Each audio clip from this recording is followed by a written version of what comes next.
죄송합니다. 네, 안녕하세요. 네, 박창식입니다. 먼저 동북공정에 관련된 거를 좀, 질의를 하도록 하겠습니다. 지금 동북공정에 관련된 국내 한 연구팀이 하나 얼마나 되죠? 연구팀들이. 고구려 연구팀들이 하나 어느 정도 됩니까? 저희 재단 안에 역사 1팀이라고 있습니다. 네. 그 역사 1팀이 고구려 문제를 포함한 또 발해 문제, 동북 공정 문제를 다루고 있습니다.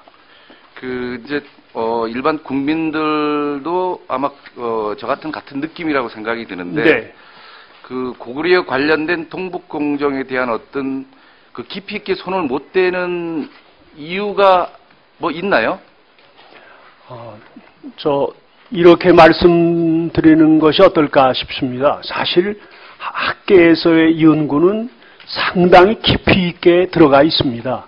그리고 우리 재단에서의 연구도 깊이 들어가 있습니다. 근데 문제는 이제 우리가 아무리 고구려는 우리 민족 고유의 역사이다라고 얘기를 해도 중국이 그냥 침 떼고 그걸 안 듣는 겁니다. 그러니까는 무슨 연구의 부족에서 또는 논리 개발의 부족에서 우리가 밀린다고 생각하시는 것은 적절하지 않지 않은가, 이렇게 제가 감히 말씀드려 봅니다. 그러니까 그냥 우기는 겁니다, 저쪽은. 그러니까 이제 네. 그쪽이 이제 그렇게 우긴다고 하면, 네. 전략적으로 저희가 또 다른 어떤 연구를 해서, 네. 그네들이 우기는 이유에 대한 반박을 제대로 또 해야 되는 게, 네, 어떤 그렇습니다. 교육이라고 보고, 네. 예를 들면 교육이 결국 이게 지금 초등학생이나 중학생들이 그 동북공정에서 과연 고려에서 얼마나 알고 있느냐, 네. 이 부분에 대해서 명확하게 이야기는 하지만 계속 새로운 어떤 또 안들이 나오고, 최근에 며칠 전만 해도 그런 안이 나왔지 않습니까? 네. 그러니까 이러다 보니까 굉장히 이 역사에 대해서 믿는 게 굉장히 약해졌습니다. 제가 드라마 예를 들면 주몽이나 대조영, 태왕사신기, 이런 어떤 연개소문, 관계도 다 고구려 드라마입니다. 네. 고구려 역사에 대한 이야기는 드라마 내용이 거의 없습니다. 그거 보셨죠? 네, 아무래도 봤습니다. 관심을 다 보실 겁니다. 그러면 네.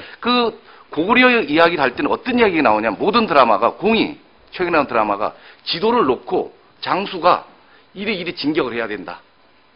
이리 가라. 화살표로 쫙 그래픽으로. 이게 거의 전부입니다. 네. 그렇다면 제가 왜 이걸 깊이 손을 못 대느냐? 정치적으로 한류 드라마가 굉장히 지금 상승돼 있기 때문에 중국에 수출을 해야 됩니다. 그럼 거기에서 제작 지원이나 기타 들어가는 대기업들이 삼성이나 LG가 하지 않습니다. 네. 왜 안 하겠습니까? 너네가 그런 드라마 지원하면 너네 물건 중국에 못 판다. 이런 보이지 않는 압력들이 있는 거죠. 이런 것들이. 과연 이런 것들에 대해서 제가 드라마를 제작하면서도, 사극 드라마를 제작하면서도 굉장히 한계를 느끼는 게 자료가 확실치 않다는 거죠.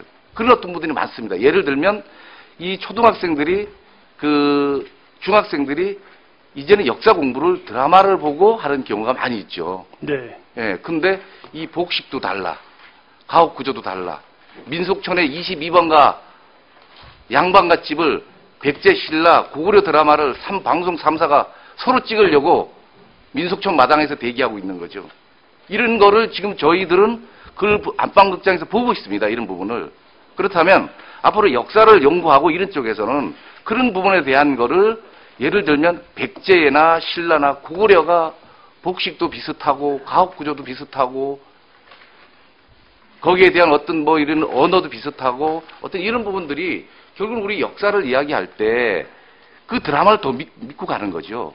그렇다면 그 드라마로 수십 편의 드라마가 나오는데 그 드라마를 통해서 어떤 학자가 그 드라마 잘못됐다.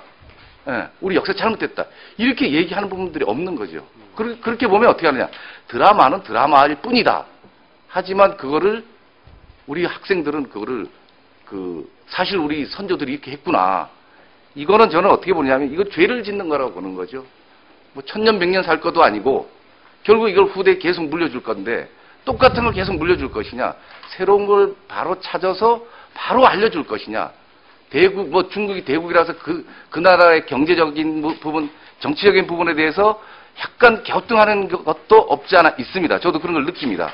실제 제가 국회 들어오고 이제 드라마 제작을 하면서 그런 것도 느꼈고 피부로 느꼈고 그래서 오히려 중국에 수출하기 위해서 때로는 고구려에 대한 이야기를 굉장히 줄여긴 것도 있습니다. 그런 부분. 네. 그래서 이런 부분을 우리 역사나 이런 쪽을 다루는 어떤 연구에서 여기 오늘 뭐 10개 기관에서 나오셨지만 모두가 공의정 같은 것 같습니다. 이런 어떤 부분에서는 바로 알려줘야 바로 알려주는 어떤 이런 캠페인들이 굉장히 필요하다는 거죠. 네. 이런 부분에 대해서 좀 서두가 제가 길었습니다만 좀 압축해서 좀 말씀을 해주시죠. 네, 아주 지금 그냥 정확히 적절히 지적을 해 주셨습니다. 그런데 이제 청소년 교육과 관련해서는 지금 교육 과목에서 국사가 없어요. 국사 과목 자체가. 그렇다 보니까 국사 교육을 거의 안 받은 채 대학에 들어옵니다. 뭐 국사 세계사 제가 몇 년 전 여기 이사장 오기 전까지는 대학에서 계속 강의를 했는데 뭐 국내 최고 수준의 대학교라는 데서 강의를 하면서 우선 약 150명이 수강을 하는 강좌였는데 프랑스 대혁명이라는 말을 들어본 학생이 딱 한 명이더라고요. 프랑스 대혁명을 전혀 몰라요.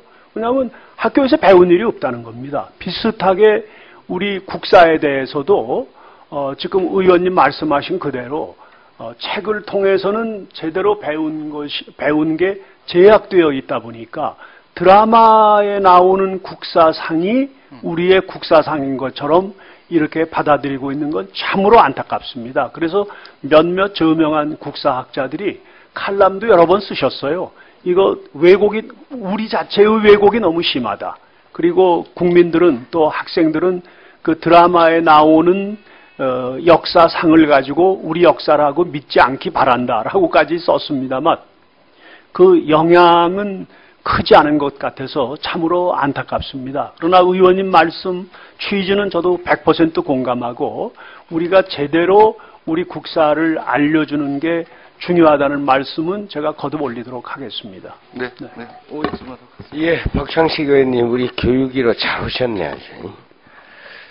예, 다음은 존경하는 현영희 의원님 질의해 주시기 바랍니다.